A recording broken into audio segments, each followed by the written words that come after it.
Today we are going to use some shapes and some lines to help us draw a castle.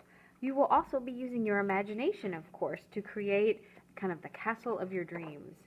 Throughout the room I have some books about castles that you can also look to for inspiration.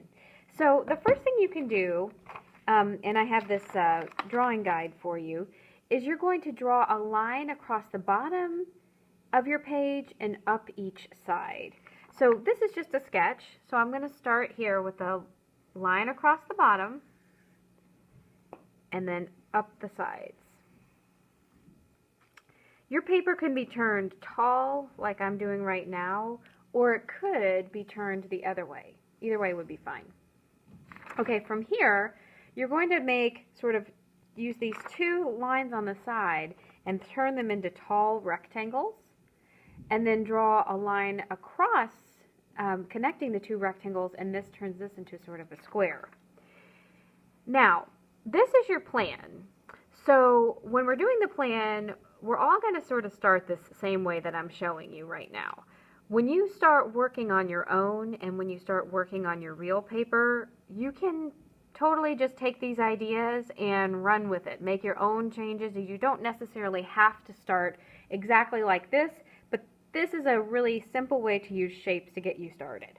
So I've got kind of two towers in the main part of my building, and now we can start adding some additional towers, some windows. This is sort of just an arch shape, and triangles, more rectangles and triangles, and then sort of complete it with details like you see here.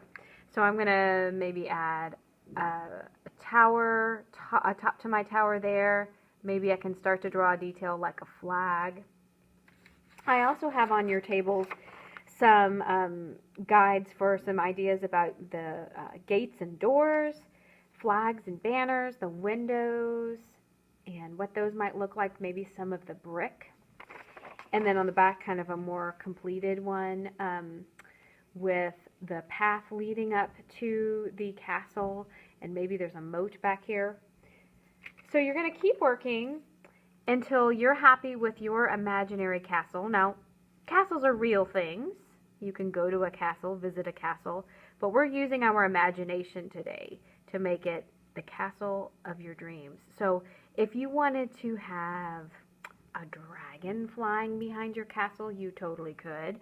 Or maybe in one of the windows you can see a princess sitting in the window, or a prince. You could do that. You could add banners with maybe your initials. That's a C for my last name, to make it like your own castle. And then finally, look at what I've done here, where I made these two little lines. Those two little lines make such a difference. This is called the horizon line. It's the imaginary line where the sky meets the ground. So I start drawing, draw, and I stop when I hit the castle, and then I pretend draw all the way over till it opens up again, and I draw another line. And just those two simple little lines, or it's really one long line, you just can't see it all, helps create this magical illusion that there's space in my picture. So I've kind of made some mountains above it. So now it feels like you could really be walking in this picture and keep walking and walking and walking till you get to the foothills of the mountain. So I want you to try and include the horizon line in your artwork as well to create that sense of depth or foreground and background. All right, let's get started.